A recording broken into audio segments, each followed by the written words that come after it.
Bienvenidos a la cita con la cultura en Andalucía Televisión. Muy celebrado ha sido por estos pagos el Premio Nacional de la Música Actual a Javier Ruibal, cantautor del Puerto, que lleva en el tajo de la rima y el compás 35 años. ¿Cuánto les cuesta a los que no son guapos que les llegue el reconocimiento oficial? Más de 100 canciones, una docena de discos sin descartes, siempre dando la cara por las causas en las que cree, tomando partido por los más frágiles del sistema y por el medio ambiente. Y así, hasta que le llega este premio nacional, que celebramos todos, y que no hace más que corroborar que la cultura oficial siempre se entera tarde de lo que fermenta fuera de Madrid. Porque, como dice nuestro invitado de hoy, el catedrático de Historia del Arte, Carlos Reyero, estar bien informado no significa comprender lo que ocurre. Por cierto, que este profesor de vocación gaditana viene a hablarnos de Fortuny. Carlos Reyero nació hace 60 años en Torrelavega. En la actualidad es catedrático de Historia del Arte de la Universidad Autónoma de Madrid, pero su vida ha estado dedicada a la docencia, en centros como el Instituto Las Salinas de Cádiz, la Universidad Pompeu Fabra de Barcelona y la Universidad de su Cantabria natal. Su actividad como docente siempre se ha centrado en el arte contemporáneo. Como investigador trabaja fundamentalmente el siglo XIX y las primeras décadas del XX. La mayor parte de sus publicaciones tienen que ver con las artes figurativas de este periodo. Ello le ha llevado a preguntarse por el papel de los artistas y su formación, las fuentes formales, iconográficas y literarias, los circuitos de las obras, las críticas de arte, las formas de mirar y las identidades asociadas a la imagen a lo largo del tiempo y el espacio. Su obra sobre Fortuny y el arte de la distinción de la clase así lo certifica. Esta es solo una de sus numerosas publicaciones. También ha comisariado grandes exposiciones en los últimos años sobre Roma, Cervantes, Carlos V y Felipe II. Siempre, claro está, desde la perspectiva artística. Carlos Reyero, bienvenido. Hola. Lo primero, estamos viendo detrás de usted la foto del libro que acaba de aparecer, Fortuny o el arte como distinción de clase. Es una biografía de Fortuny, pero aparece la foto, o el retrato de su mujer, de Cecilia. ¿Esto qué quiere decir? ¿Que el que llevaba los pantalones era ella? ¿Que ella mandaba más que él? ¿Qué ha querido decirnos? Bueno, yo creo que en las portadas de los libros no hay que buscar excesiva significación, ¿no? Estamos obsesionados siempre por la dimensión semántica de las portadas de los libros.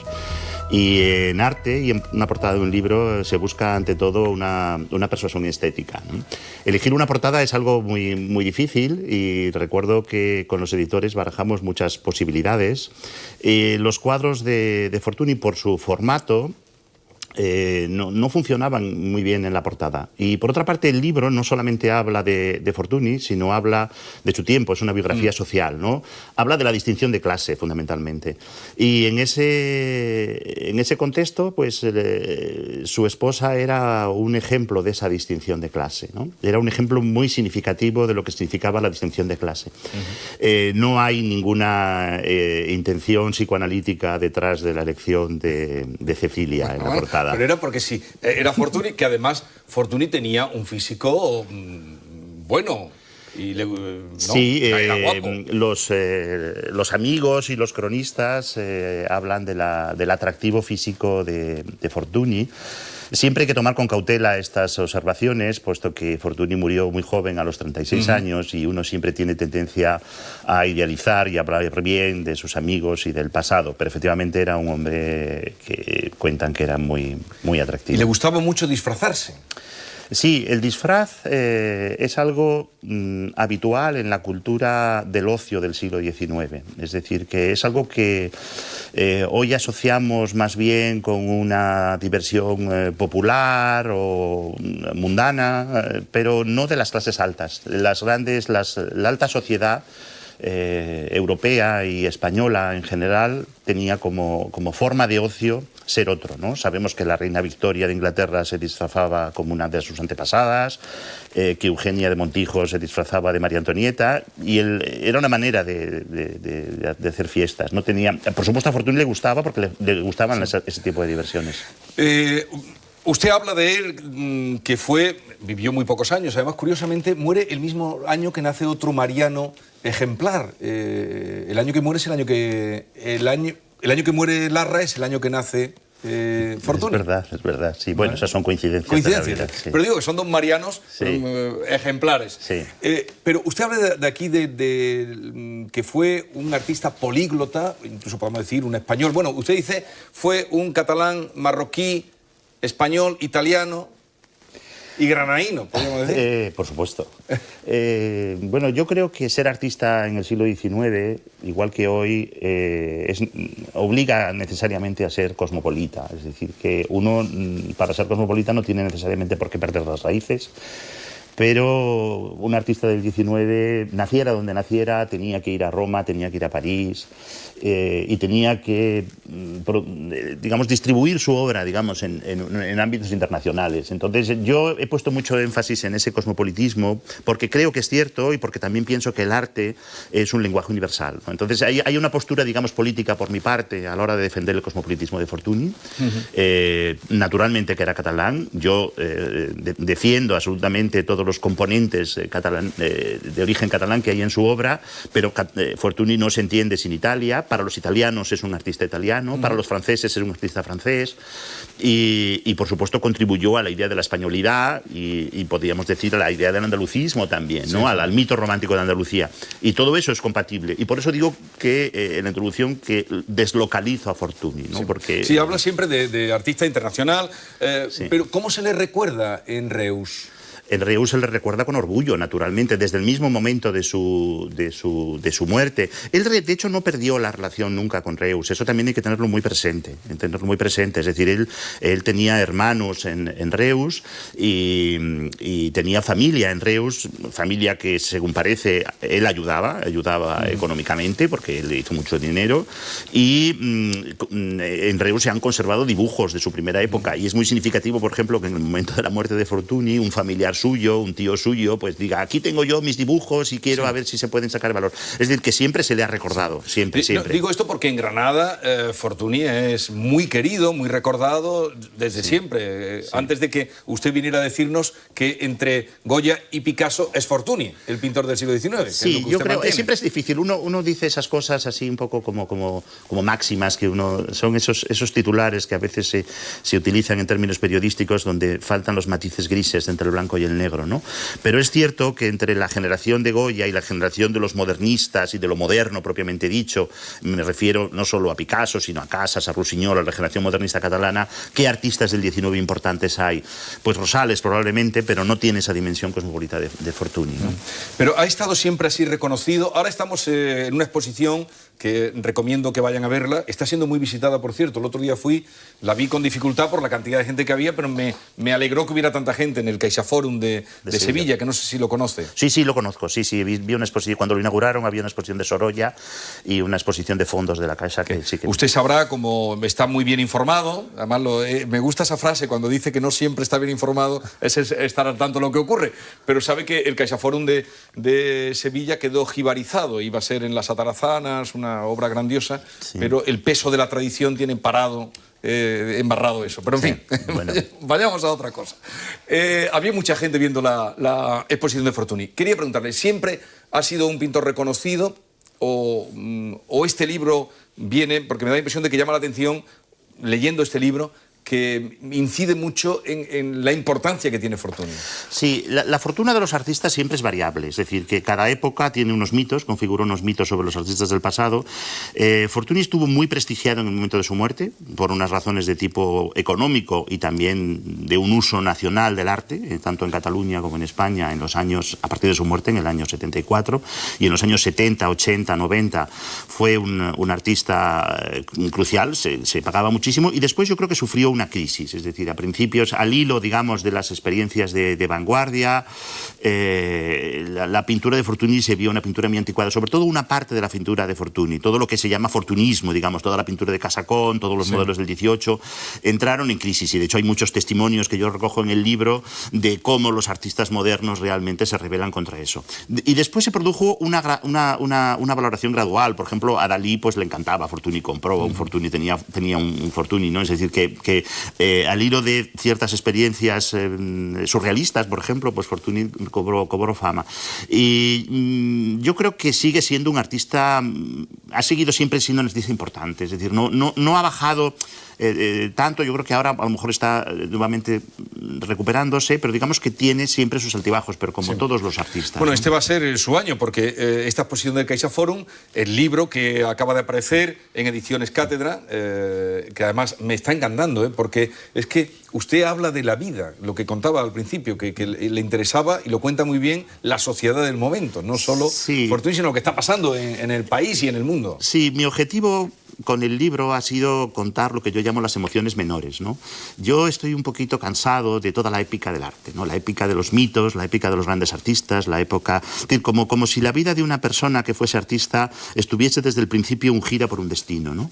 Y yo creo que la vida de los artistas, como la vida de cualquier persona, pues está llena de pequeñas miserias, de pequeñas aspiraciones, de pequeñas negaciones de las ideas que uno tiene en aras de alcanzar un objetivo. Y he tratado de ver en las fuentes que son conocidas un poco esas pequeñas dudas, ¿no? Hay un poco de desmitificación de la época en ese sentido. Y lo de la muerte, ese misterio que se cierne, y usted lo cuenta sobre la muerte cuando vuelve de Nápoles tan joven. Sí, sobre la muerte se despertó inmediatamente una serie de dudas, porque, bueno, Fortuny estaba en la plenitud de su vida, de su creación, estaba con el desencanto del final de las vacaciones, que nos ocurre a todos, está un poco con esa especie de crisis postvacacional, pero estaba muy bien, muy sano, y en muy pocos días pues murió sin saberse muy bien las causas, ¿no? Hay testimonios de amigos suyos que hablan de traiciones, de engaños, de envidias. Está siempre muy presente todo eso en la vida de Fortuny desde sus comienzos, y hay algo sospechoso en la muerte de Fortuny. De hecho, se le hizo la autopsia, ¿no? Es decir, que se le hizo la autopsia con los medios que había entonces y no se vio, digamos, nada sospechoso. Nada sospechoso. No, pero ganó, hay algo sospechoso. Él ganó, ¿no?, mucho dinero.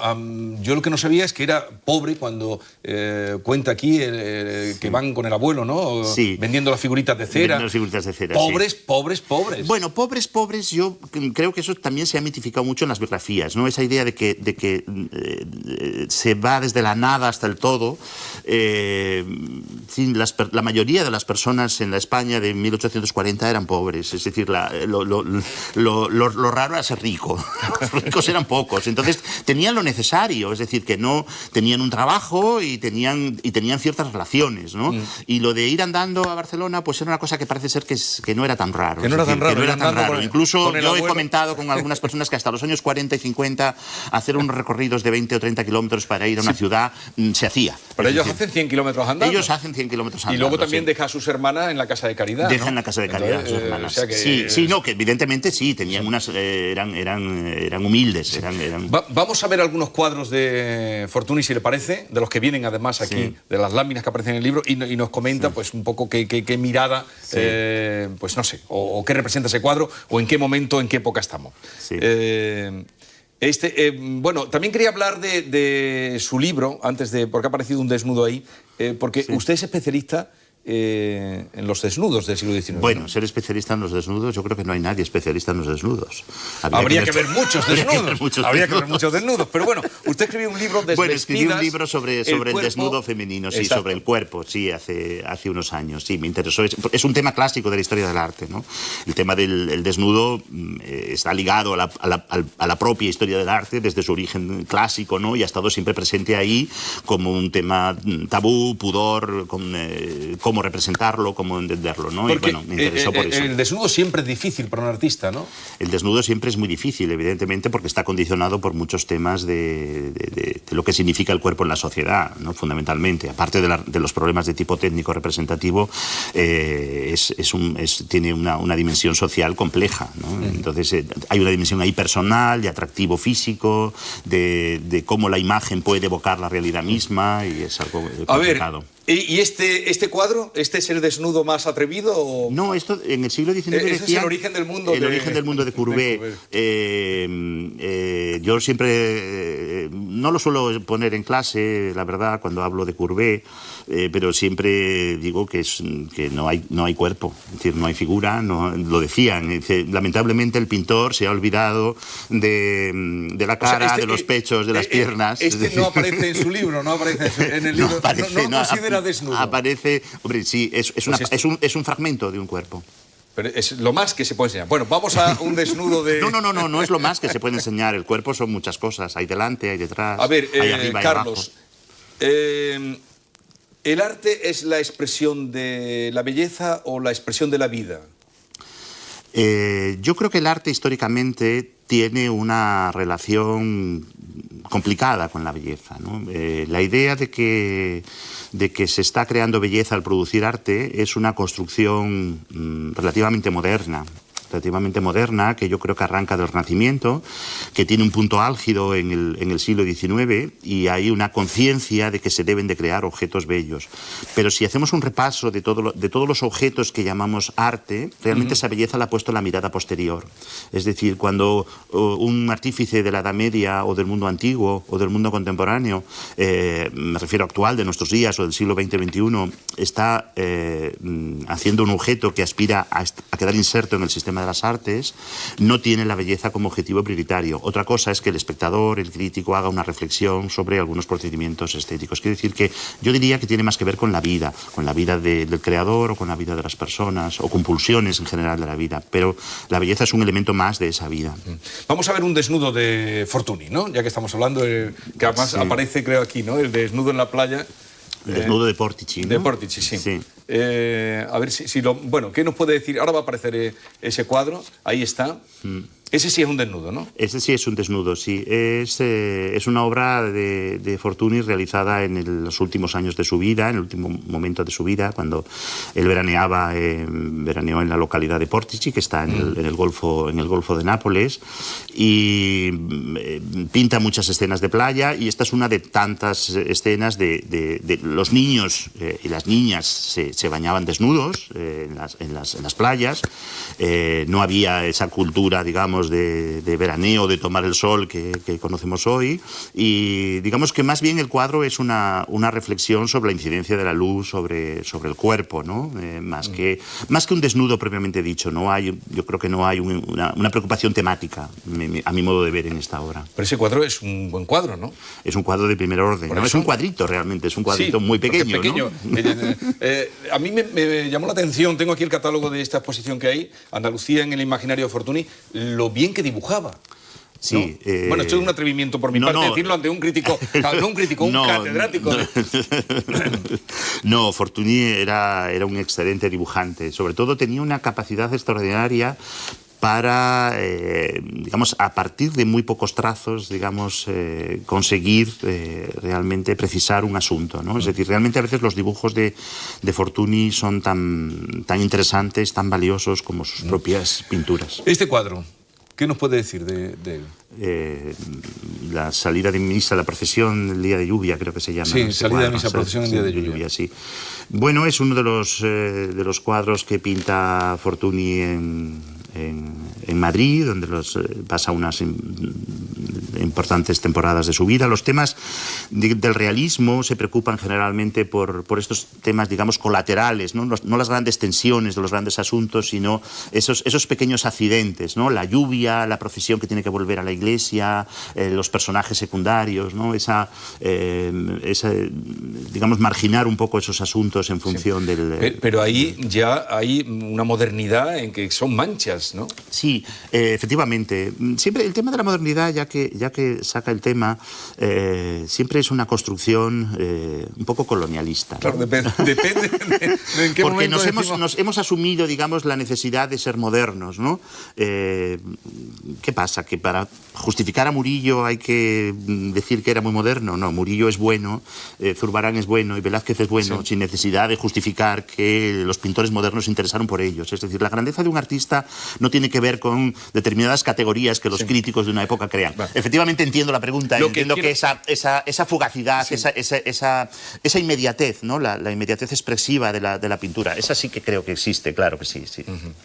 Bueno, sobre todo que quería decir que ahí estaba ya lo que luego vimos en el impresionismo, ¿no? Bueno, ese es un debate abierto. Yo soy de los que pienso que los hallazgos impresionistas son diferentes de Fortuny, ¿no? Fortuny no conoció directamente el impresionismo, aunque está trabajando en la misma época, porque los pintores impresionistas están trabajando en los años 60, en los años 70, pero el impresionismo no se da a conocer hasta el año 74, es decir, el año de su muerte. Podía haberlo conocido, pero bueno, es prácticamente imposible que lo conociera, ¿no? Yo creo que el contraste cromático de Fortuny es distinto. Fortuny, digamos, explora la vía del non finito, del no acabado, de la inmediatez romántica, más bien de la expresividad, sí, más que eso estaba presente en la tradición anterior. Esta es su mujer. Esa es su mujer tocando el piano, sí. ¿Él estaba enamorado de su mujer? O se casó, lo que se llama vulgarmente, estamos en Andalucía, usted conoce, dar un braguetazo, porque se casa con la hija... Se casa con la hija del pintor... y del director del Museo del Prado. Del director del Museo del Prado, sí. Se cuenta que a él le gustaba su hermana Isabel, que era mucho más divertida y más simpática y más y mayor. Por lo tanto, en ese momento probablemente era más interesante que Cecilia, que era más jovencita, ¿no? A veces da la impresión, leyendo sus cartas, que es demasiado racional, ¿no? Como si no estuviese tan enamorado. Él dice algo así como que he enamorado a Cecilia y me tengo que quedar con ella, sí, una cosa así. Eso me ha llamado la atención. Y además como que ya pone fin a su vida de amorosa, sí, que al casarse... sí. Quiero entrever eso en lo que usted dice. Sí, yo lo dejo ahí en suspenso. Hay muchas citas que uno utiliza, digamos, para que el lector pueda leer ese tipo de lecturas, ¿no? Pero yo no me atrevo a decirlo con todas las consecuencias. También es verdad que Fortuny no tiene una vida amorosa antes de su matrimonio, como tienen otros artistas. Y de otros artistas se conocen muchas historias, muchas aventuras. Sí. Él es un personaje, digamos, más reservado, ¿no? No se le conoce mucho, pero tampoco hay por qué no pensar que estuviese enamorado de Cecilia. O sea que no hay por qué pensar. O sea que usted cree que no disfrutó mucho del amor carnal. Yo creo que no. Fortuny. Yo creo que no. Esa es mi opinión. Sí, en general eso es lo que trato de decir. Sí, eso es porque él le escribe a su amigo, dice ya, como que añora esos tiempos de los amigos, de las terrazas, de las conversaciones. Ahora me he casado y ya tengo que llevar otra vida. Él sí que dice eso, pero yo no me atrevo a decirlo con todas las consecuencias. Dejo al lector que a través de los testimonios llegue a sus conclusiones. No, pero es que eso lo hace muy bien. La ironía que usted... Ya digo que este libro, altamente recomendable por todo eso, no solo porque Fortuny en sí es un personaje, me parece, interesantísimo. Es un personaje interesantísimo, pero sí. por lo que era también su mundo.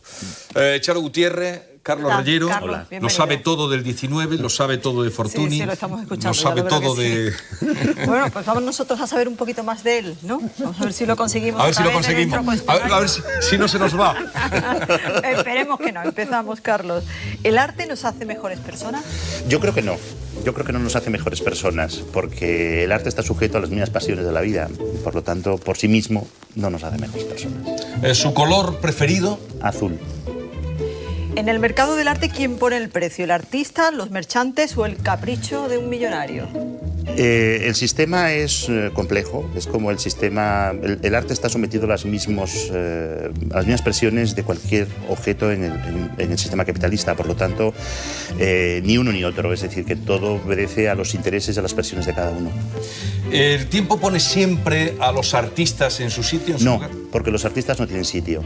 Es decir, cada generación escribe la historia del arte que le interesa según sus propias aspiraciones. Entonces no hay una historia del arte universal, sagrada, no hay un Olimpo donde todos deban estar en un lugar como soñaban en el 19. Por lo tanto, no tienen sitio y por lo tanto el tiempo no los pone en ninguna parte. ¿Qué es lo más valioso que le pueden robar de su casa?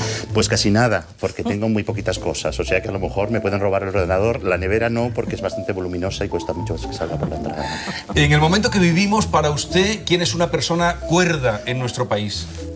El Gran Wyoming. ¿Hay algún artista muy valorado que a usted no le diga mucho? Pues no me atrevo a decir ninguno para no contribuir a... Digamos que ahí voy a esquivar la pregunta sin la brillantez de una cita de mi libro. Realmente me inclinaría más por artistas de vanguardia o artistas del pasado, no me atrevo a decir ninguno.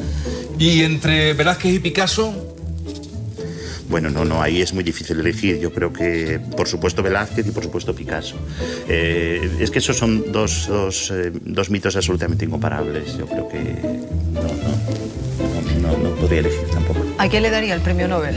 Yo creo que como no hay premio Nobel de arte, pues no se lo podría dar a nadie. Para estar en casa, ropa cómoda o desvestido. Pues a veces estoy desvestido, confieso. Porque como estoy solo, pues entonces puedo estar como me dé la gana. Cierro las persianas como si estuviese. No me ve nadie, así que... Muy bien. Las esculturas, mejor de personaje, por ejemplo, desvestido, lo digo porque como nos ha elegido la escultura de Bernini, Apolo y Dafne, son esculturas desnudas, ¿mejor ese tipo de esculturas o no? ¿Por qué esta escultura? Bueno, he elegido a Apolo y Dafne por lo que tiene de persecución y de quimera. Es decir, más por supuesto, por la ejecución extraordinaria, porque a mí Bernini me parece un escultor extraordinario, pero ahí me ha podido mucho el tema, y la visión que tiene en la Galería Borghese. Es decir, cuando uno va a Roma y ve esa obra allí en el centro de la sala y ve esa persecución de esa quimera, es decir, me encanta el mito y creo que nadie como Bernini, ¿no? Ese deseo incesante de que cuando se alcanza verdaderamente ya se transforma y se pierde. Claro, un desencuentro amoroso más o menos. No solo amoroso, es una metáfora que va más allá de lo amoroso. Para mí va más allá de lo amoroso. Bueno, los protagonistas del libro que nos ha elegido, La piedad peligrosa, bueno, había una especie de desencuentro también amoroso, aunque, bueno, un poquito de más crueldad por un lado, por otro, ¿no? ¿Por qué este libro, Carlos? Bueno, elegí ese libro por lo que me impresionó su lectura cuando lo leí hace muchos años, ¿no? Y luego lo volví a releer después, ¿no? Y porque la compasión es algo que ha estado muy ligado a mí durante toda mi vida. Es decir, tengo, creo que, mucha empatía hacia muchas situaciones y compadecer a uno le arrastra, ¿no? Y el arranque de esa novela es verdaderamente la compasión que siente un personaje a una chica que no tiene piernas, que no puede bailar, que le atrae, que le pide que baile con ella y después se siente arrastrado por ese deseo. Y cómo eso luego le arrastra durante toda su vida, ¿no? Eso es algo que me fascinó, por eso lo elegí. Y luego también ese personaje que acaba triunfando, pero realmente él sigue siendo un insatisfecho. Es decir, le reconocen efectivamente todos sus triunfos, pero esa compasión en el fondo, él no es un triunfador, no se siente un triunfador. No la recibe bien. Bueno, suspense en la película elegida, Con la muerte en los talones. Esta película elegí esa película porque, bueno, es que eso esa elección era muy difícil. Lo que pasa es que a mí me cautivó esa película cuando la vi también por primera vez y cada vez que la veo me atrapa completamente. Es decir, el cine tuvo para mí en ese momento la idea de olvidarme que era una persona que estaba en el mundo real. Y esa capacidad que tiene el cine y a veces también otras formas artísticas de hacernos olvidar la realidad. Luego tenía un punto de frivolidad. Es decir, yo sé que hay mejores películas de Hitchcock. Probablemente, sin ser un especialista en cine, sé que hay muchas mejores películas, pero a mí, como me atrapó esa película cuando la vi la primera vez, ninguna. Por eso lo dije. Bueno, historias de amor también en la canción Ne me quite paz de Jacques Brel. Esa es... Un clásico. Un clásico. En esta sección ya. Sí. ¿Ah, sí? Sí, alguna vez ha salido. Bueno, ¿por qué Ne me quite paz? Bueno, pues no sé, es que solo escuchando la letra es algo tan emocionante, ¿no? Todavía lo volví a escuchar y dije, bueno, es que... Porque Ne me quite paz muchas cosas, ¿no? Yo siempre tengo la tendencia a ver las creaciones artísticas o literarias en un sentido trascendente, no necesariamente referido a una historia amorosa o a un momento concreto, sino por lo que tienen de trascendencia, que es la grandeza que tienen las obras de arte, ¿no? Que pueden ser universales. No nos da tiempo ya a que nos explique por qué le gusta Cádiz, pero me parece que ha quedado muy patente en toda la conversación con porque Jesús. su primer destino como profesor de instituto fue en San Fernando, en el Instituto de las Salinas. Y no olvida con el caso de la canción, no olvida Cádiz. Pues ahora vamos a ver cómo ha quedado en nuestro fotomatón, en nuestro cuadro. Vamos a verlo. A ver cómo ha quedado.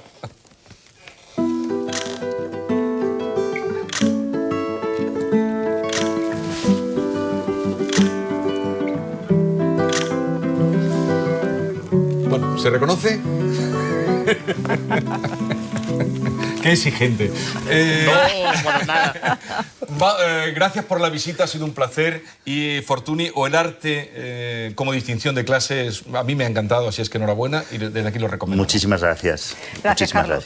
Bueno, pues casi todo el programa hablando de Fortuny, y qué mejor que cerrar este encuentro con nuestro invitado que con la muestra que pueden ver en CaixaForum, lo hemos dicho, de Sevilla, con obras de Fortuny, Andalucía en el imaginario de Fortuny, se titula. Mañana volvemos a la misma hora y hoy, si nos quieren volver a ver, ya lo saben, a las 11:15 de la noche.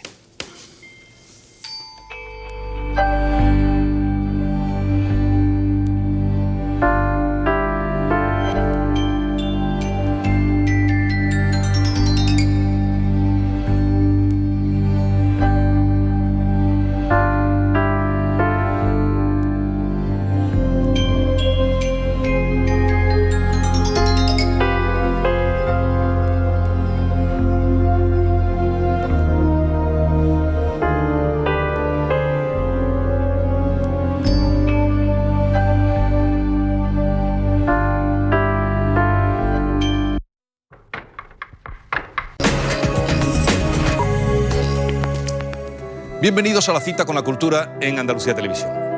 Muy celebrado ha sido por estos pagos el Premio Nacional de la Música Actual a Javier Ruibal, cantautor del Puerto, que lleva en el tajo de la rima y el compás 35 años. ¿Cuánto les cuesta a los que no son guapos que les llegue el reconocimiento oficial? Más de 100 canciones, una docena de discos sin descartes, siempre dando la cara por las causas en las que cree, tomando partido por los más frágiles del sistema y por el medio ambiente. Y así, hasta que le llega este premio nacional, que celebramos todos, y que no hace más que corroborar que la cultura oficial siempre se entera tarde de lo que fermenta fuera de Madrid. Porque, como dice nuestro invitado de hoy, el catedrático de Historia del Arte, Carlos Reyero, estar bien informado no significa comprender lo que ocurre. Por cierto, que este profesor de vocación gaditana viene a hablarnos de Fortuny. Carlos Reyero nació hace 60 años en Torrelavega. En la actualidad es catedrático de Historia del Arte de la Universidad Autónoma de Madrid, pero su vida ha estado dedicada a la docencia, en centros como el Instituto Las Salinas de Cádiz, la Universidad Pompeu Fabra de Barcelona y la Universidad de su Cantabria natal. Su actividad como docente siempre se ha centrado en el arte contemporáneo. Como investigador trabaja fundamentalmente el siglo XIX y las primeras décadas del XX. La mayor parte de sus publicaciones tienen que ver con las artes figurativas de este periodo. Ello le ha llevado a preguntarse por el papel de los artistas y su formación, las fuentes formales, iconográficas y literarias, los circuitos de las obras, las críticas de arte, las formas de mirar y las identidades asociadas a la imagen a lo largo del tiempo y el espacio. Su obra sobre Fortuny y el arte de la distinción de la clase así lo certifica. Esta es solo una de sus numerosas publicaciones. También ha comisariado grandes exposiciones en los últimos años sobre Roma, Cervantes, Carlos V y Felipe II. Siempre, claro está, desde la perspectiva artística. Carlos Reyero, bienvenido. Hola. Lo primero, estamos viendo detrás de usted la foto del libro que acaba de aparecer, Fortuny o el arte como distinción de clase.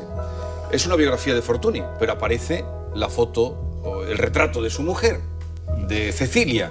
¿Esto qué quiere decir? ¿Que el que llevaba los pantalones era ella? ¿Que ella mandaba más que él?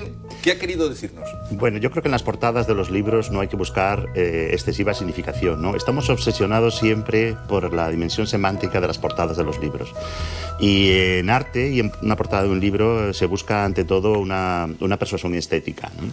Elegir una portada es algo muy, muy difícil y recuerdo que con los editores barajamos muchas posibilidades.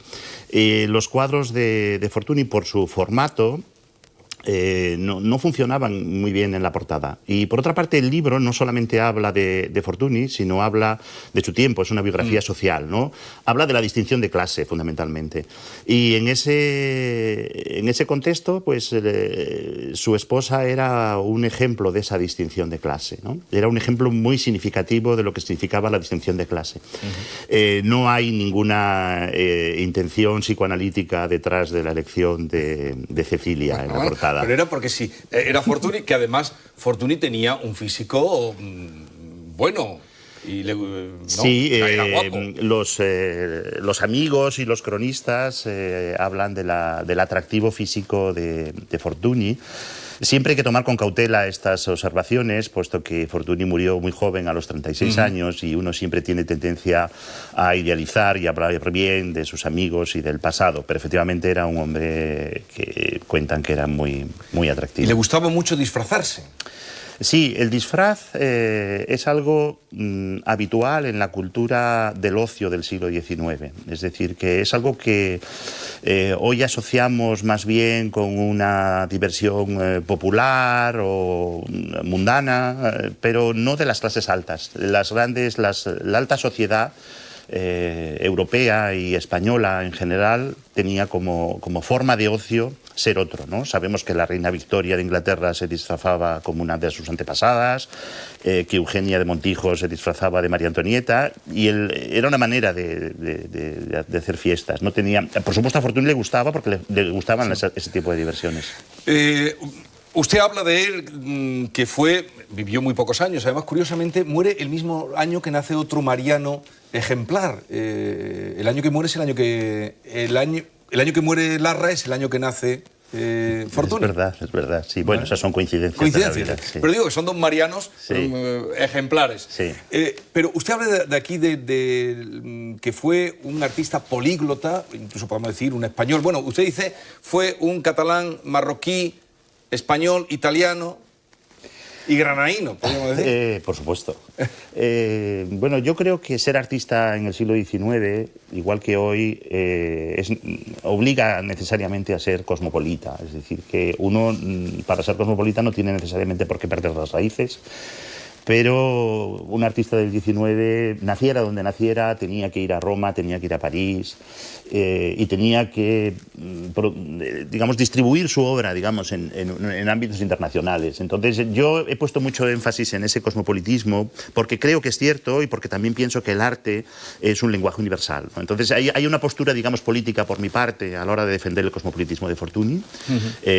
Naturalmente que era catalán. Yo defiendo absolutamente todos los componentes de origen catalán que hay en su obra, pero Fortuny no se entiende sin Italia. Para los italianos es un artista italiano, para los franceses es un artista francés y por supuesto contribuyó a la idea de la españolidad y podríamos decir a la idea del andalucismo también, ¿no? Al mito romántico de Andalucía. Y todo eso es compatible. Y por eso digo que en la introducción que deslocalizo a Fortuny, ¿no? Porque sí, habla siempre de artista internacional, pero ¿cómo se le recuerda en Reus?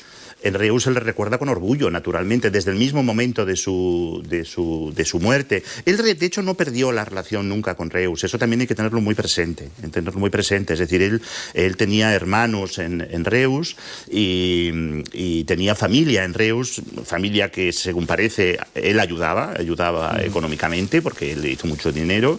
Y en Reus se han conservado dibujos de su primera época. Y es muy significativo, por ejemplo, que en el momento de la muerte de Fortuny, un familiar suyo, un tío suyo, pues diga, aquí tengo yo mis dibujos y quiero a ver si se pueden sacar valor. Es decir, que siempre se le ha recordado, siempre. No, digo esto porque en Granada Fortuny es muy querido, muy recordado desde siempre. Antes de que usted viniera a decirnos que entre Goya y Picasso es Fortuny, el pintor del siglo XIX. Sí, yo creo que siempre es difícil. Uno dice esas cosas así un poco como máximas, que son esos titulares que a veces se utilizan en términos periodísticos donde faltan los matices grises entre el blanco y el negro, ¿no?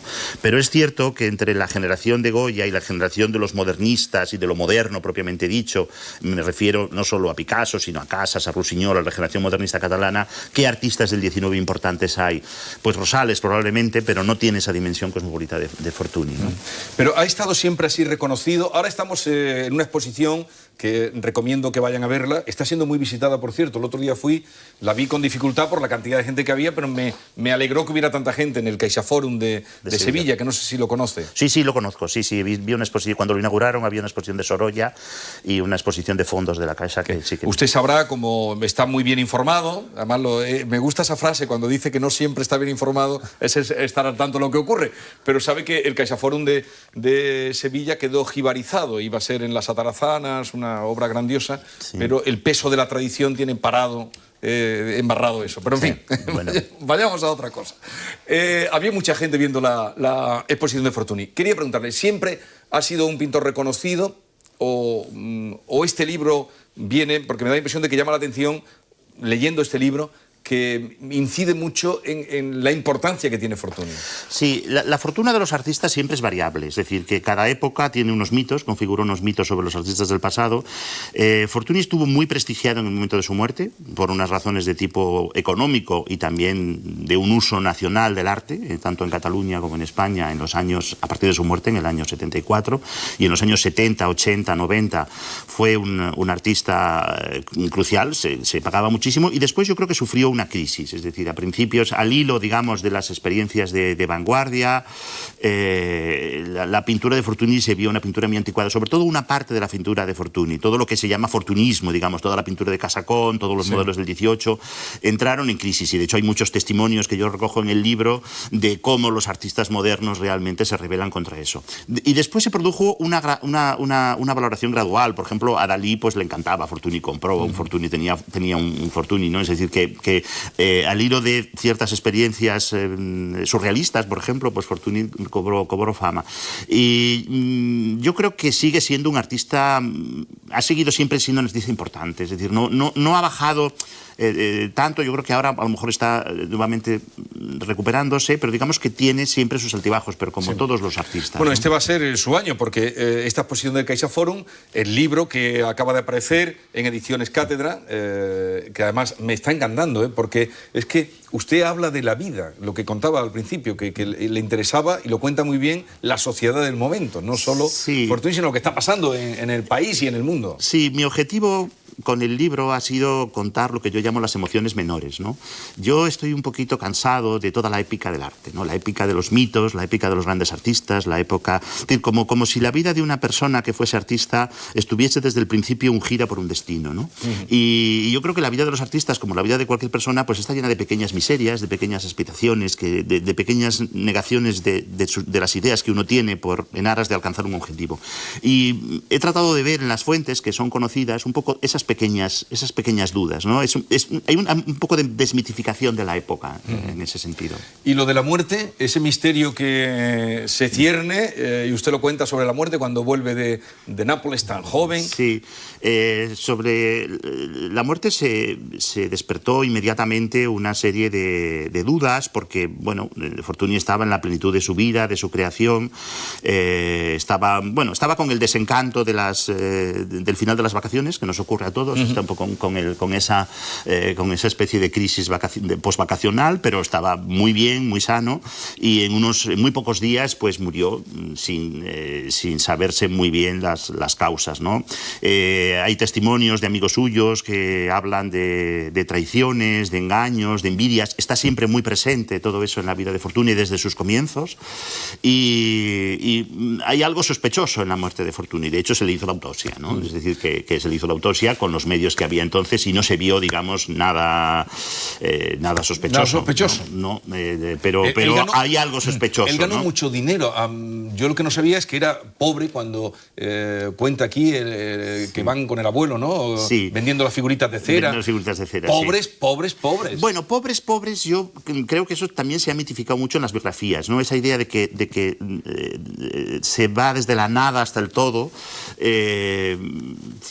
La mayoría de las personas en la España de 1840 eran pobres, es decir, lo raro era ser rico. Los ricos eran pocos, entonces tenían lo necesario, es decir, que no tenían un trabajo y tenían ciertas relaciones, ¿no? Y lo de ir andando a Barcelona, pues era una cosa que parece ser que no era tan raro. Que no era tan raro. Incluso yo he comentado con algunas personas que hasta los años 40 y 50 hacer unos recorridos de 20 o 30 kilómetros para ir a una ciudad se hacía. Pero ellos hacen 100 kilómetros andando. Ellos hacen 100 kilómetros andando. Y luego también deja a sus hermanas en la casa de caridad, Dejan ¿no? en la casa de caridad a sus hermanas. O sea que que evidentemente sí, tenían eran humildes. Vamos a ver algunos cuadros de Fortuny, si le parece, de los que vienen además aquí, de las láminas que aparecen en el libro, y nos comenta pues un poco qué mirada, pues no sé, o qué representa ese cuadro, o en qué momento, en qué época estamos. Sí. Bueno, también quería hablar de su libro, porque ha aparecido un desnudo ahí, porque usted es especialista en los desnudos del siglo XIX. Bueno, ser especialista en los desnudos, yo creo que no hay nadie especialista en los desnudos. Habría que ver muchos desnudos. Habría que ver muchos desnudos. Pero bueno, usted escribió un libro Bueno, escribí un libro sobre el desnudo femenino, sí, exacto, sobre el cuerpo, sí, hace unos años. Sí, me interesó. Es un tema clásico de la historia del arte, ¿no? El tema del desnudo está ligado a la propia historia del arte desde su origen clásico, ¿no? Y ha estado siempre presente ahí como un tema tabú, pudor, cómo representarlo, cómo entenderlo, ¿no? Porque, y bueno, me interesó por eso. El desnudo siempre es difícil para un artista, ¿no? El desnudo siempre es muy difícil, evidentemente, porque está condicionado por muchos temas de lo que significa el cuerpo en la sociedad, ¿no? Fundamentalmente. Aparte de los problemas de tipo técnico representativo, tiene una dimensión social compleja, ¿no? Entonces, hay una dimensión ahí personal, de atractivo físico, de cómo la imagen puede evocar la realidad misma, y es algo complicado. A ver, ¿y este cuadro? ¿Este es el desnudo más atrevido? ¿O? No, esto en el siglo XIX decía... es el origen del mundo. El origen del mundo de Courbet. Yo siempre... no lo suelo poner en clase, la verdad, cuando hablo de Courbet, pero siempre digo que no hay cuerpo, es decir, no hay figura, lo decían. Lamentablemente el pintor se ha olvidado de la cara, de los pechos, de las piernas. No aparece en su libro, no aparece en el libro. No considera desnudo. Aparece, hombre, sí, es un fragmento de un cuerpo. Pero es lo más que se puede enseñar. Bueno, vamos a un desnudo de... No es lo más que se puede enseñar. El cuerpo son muchas cosas. Hay delante, hay detrás, A ver, hay arriba, Carlos, hay abajo. ¿el arte es la expresión de la belleza o la expresión de la vida? Yo creo que el arte históricamente tiene una relación complicada con la belleza, ¿no? La idea de que se está creando belleza al producir arte es una construcción relativamente moderna, que yo creo que arranca del Renacimiento, que tiene un punto álgido en el siglo XIX, y hay una conciencia de que se deben de crear objetos bellos. Pero si hacemos un repaso de todos los objetos que llamamos arte, realmente esa belleza la ha puesto la mirada posterior. Es decir, cuando un artífice de la Edad Media o del mundo antiguo o del mundo contemporáneo, me refiero actual, de nuestros días o del siglo XX-XXI, está haciendo un objeto que aspira a quedar inserto en el sistema de las artes, no tiene la belleza como objetivo prioritario. Otra cosa es que el espectador, el crítico, haga una reflexión sobre algunos procedimientos estéticos. Quiere decir que yo diría que tiene más que ver con la vida del creador o con la vida de las personas o con pulsiones en general de la vida, pero la belleza es un elemento más de esa vida. Vamos a ver un desnudo de Fortuny, ¿no? Ya que estamos hablando, que además aparece, creo, aquí, ¿no? El desnudo en la playa. El desnudo de Portici, ¿no? De Portici, sí. A ver si lo... Bueno, ¿qué nos puede decir? Ahora va a aparecer ese cuadro, ahí está. Ese sí es un desnudo, ¿no? Ese sí es un desnudo, sí. Es una obra de Fortuny realizada en los últimos años de su vida, en el último momento de su vida, cuando él veraneó en la localidad de Portici, que está en el Golfo de Nápoles, y pinta muchas escenas de playa, y esta es una de tantas escenas de los niños y las niñas se bañaban desnudos en las playas. No había esa cultura, digamos, de veraneo, de tomar el sol que conocemos hoy, y digamos que más bien el cuadro es una reflexión sobre la incidencia de la luz sobre el cuerpo, ¿no? Más que un desnudo propiamente dicho. Yo creo que no hay una preocupación temática, a mi modo de ver, en esta obra. Pero ese cuadro es un buen cuadro, ¿no? Es un cuadro de primer orden, ¿no? Es un cuadrito realmente, es un cuadrito muy pequeño, ¿no? A mí me llamó la atención, tengo aquí el catálogo de esta exposición que hay, Andalucía en el imaginario de Fortuny, lo bien que dibujaba. Sí, ¿no? Bueno, esto es un atrevimiento por mi parte decirlo ante un crítico, un catedrático. No, Fortuny era un excelente dibujante. Sobre todo tenía una capacidad extraordinaria para, digamos, a partir de muy pocos trazos, digamos, conseguir realmente precisar un asunto, ¿no? Es decir, realmente a veces los dibujos de Fortuny son tan interesantes, tan valiosos como sus propias pinturas. Este cuadro, ¿qué nos puede decir de él? La salida de misa, la procesión el día de lluvia, creo que se llama. Sí, salida de misa, procesión el día de lluvia. Sí. Bueno, es uno de los cuadros que pinta Fortuny en Madrid, donde pasa unas importantes temporadas de su vida. Los temas del realismo se preocupan generalmente por estos temas, digamos, colaterales, ¿no? No las grandes tensiones de los grandes asuntos, sino esos pequeños accidentes, ¿no? La lluvia, la procesión que tiene que volver a la iglesia, los personajes secundarios, ¿no? Digamos, marginar un poco esos asuntos en función del... Pero ahí ya hay una modernidad en que son manchas, ¿no? Sí, efectivamente. Siempre el tema de la modernidad, ya que saca el tema, siempre es una construcción un poco colonialista, ¿no? Claro, depende de en qué porque momento nos hemos asumido, digamos, la necesidad de ser modernos, ¿no? ¿Qué pasa? ¿Que para justificar a Murillo hay que decir que era muy moderno? No, Murillo es bueno, Zurbarán es bueno y Velázquez es bueno, sin necesidad de justificar que los pintores modernos se interesaron por ellos. Es decir, la grandeza de un artista no tiene que ver con determinadas categorías que los críticos de una época crean. Vale. Efectivamente entiendo la pregunta, entiendo que esa fugacidad, esa inmediatez, ¿no? La inmediatez expresiva de la pintura, esa sí que creo que existe, claro que sí. Bueno, sobre todo que quería decir que ahí estaba ya lo que luego vimos en el impresionismo, ¿no? Bueno, ese es un debate abierto. Yo soy de los que pienso que los hallazgos impresionistas son diferentes de Fortuny, ¿no? Fortuny no conoció directamente el impresionismo, aunque está trabajando en la misma época, porque los pintores impresionistas están trabajando en los años 60, en los años 70, pero el impresionismo no se da a conocer hasta el año 74, es decir, el año de su muerte. Podía haberlo conocido, pero bueno, es prácticamente imposible que lo conociera, ¿no? Yo creo que el contraste cromático de Fortuny es distinto. Fortuny, digamos, explora la vía del non finito, del no acabado, de la inmediatez romántica, más bien de la expresividad, sí, más que eso estaba presente en la tradición anterior. Esta es su mujer. Esa es su mujer tocando el piano, sí. ¿Él estaba enamorado de su mujer? ¿O se casó, lo que se llama vulgarmente, estamos en Andalucía, usted conoce, dar un braguetazo? Porque se casa con la hija... Se casa con la hija del pintor... y del director del Museo del Prado. Del director del Museo del Prado, sí. Se cuenta que a él le gustaba su hermana Isabel, que era mucho más divertida y más simpática y más y mayor. Por lo tanto, en ese momento probablemente era más interesante que Cecilia, que era más jovencita, ¿no? A veces da la impresión, leyendo sus cartas, que es demasiado racional, ¿no? Como si no estuviese tan enamorado. Él dice algo así como que he enamorado a Cecilia y me tengo que quedar con ella, sí, una cosa así. Eso me ha llamado la atención. Y además como que ya pone fin a su vida de amorosa, sí, que al casarse...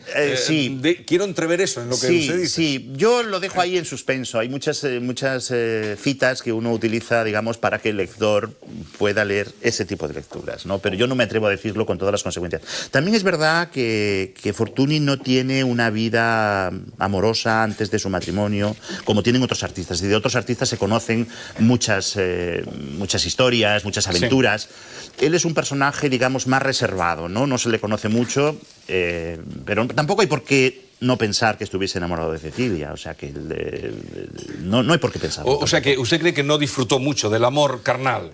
Yo creo que no. Fortuny. Yo creo que no.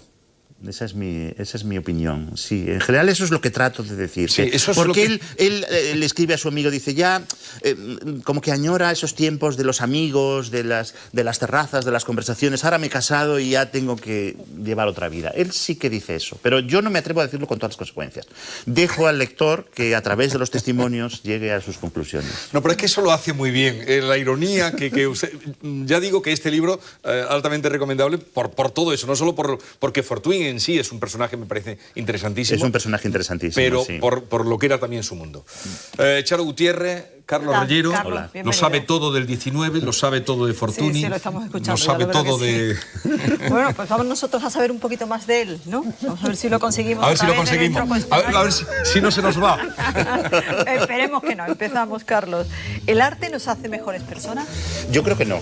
Yo creo que no nos hace mejores personas, porque el arte está sujeto a las mismas pasiones de la vida. Por lo tanto, por sí mismo, no nos hace mejores personas. ¿Su color preferido? Azul. En el mercado del arte, ¿quién pone el precio? ¿El artista, los mercantes o el capricho de un millonario? El sistema es complejo, es como el sistema... El arte está sometido a las mismas presiones de cualquier objeto en el sistema capitalista, por lo tanto, ni uno ni otro, es decir, que todo obedece a los intereses y a las presiones de cada uno. ¿El tiempo pone siempre a los artistas en su sitio? En su lugar? Porque los artistas no tienen sitio. Es decir, cada generación escribe la historia del arte que le interesa según sus propias aspiraciones. Entonces no hay una historia del arte universal, sagrada, no hay un Olimpo donde todos deban estar en un lugar como soñaban en el 19. Por lo tanto, no tienen sitio y por lo tanto el tiempo no les pone en ninguna parte. ¿Qué es lo más valioso que le pueden robar de su casa? Pues casi nada, porque tengo muy poquitas cosas. O sea que a lo mejor me pueden robar el ordenador, la nevera no, porque es bastante voluminosa y cuesta mucho que salga por la entrada. En el momento que vivimos, para usted, ¿quién es una persona cuerda en nuestro país? El Gran Wyoming. ¿Hay algún artista muy valorado que a usted no le diga mucho? Pues no me atrevo a decir ninguno para no contribuir a... Digamos que ahí voy a esquivar la pregunta sin la brillantez de una cita de mi libro. Realmente me inclinaría más por artistas de vanguardia o artistas del pasado, no me atrevo a decir ninguno. ¿Y entre Velázquez y Picasso? Bueno, no, ahí es muy difícil elegir. Yo creo que, por supuesto, Velázquez y, por supuesto, Picasso.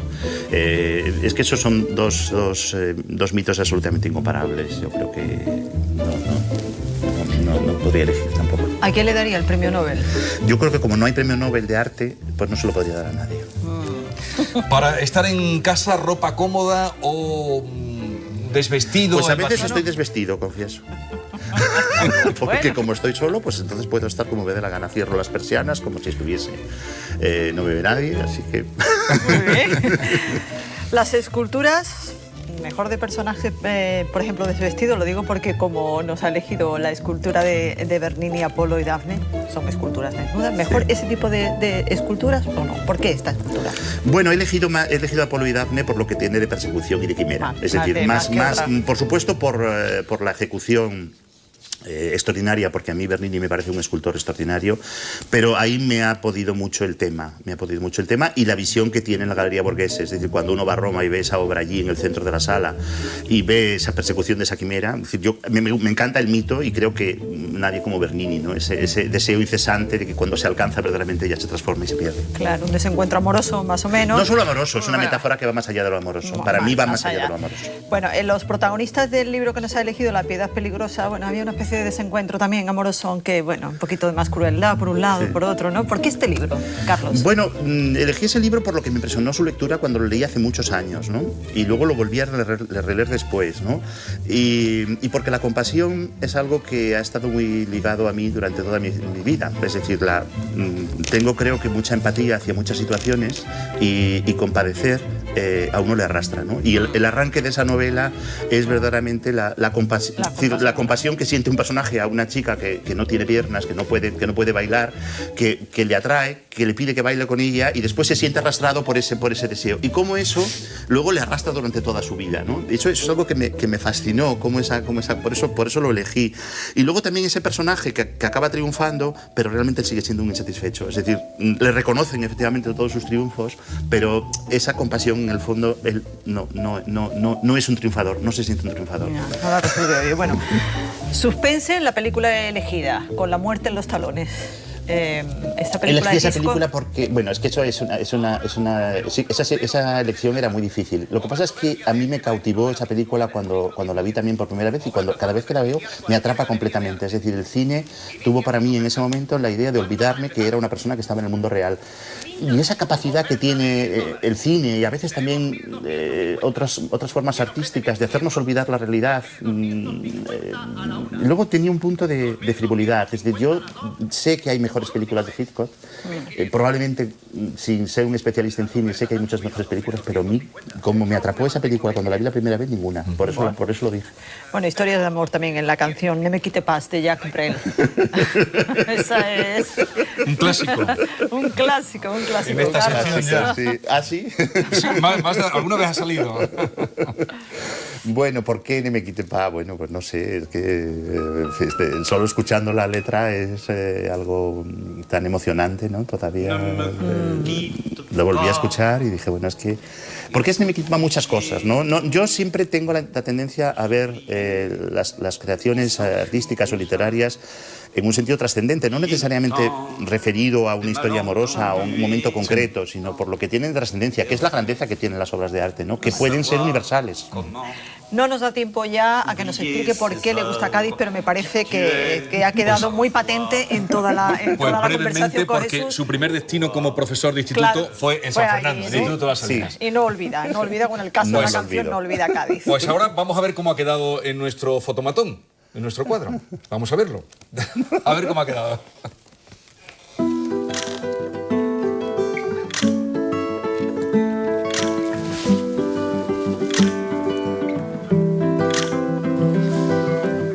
Bueno, ¿se reconoce?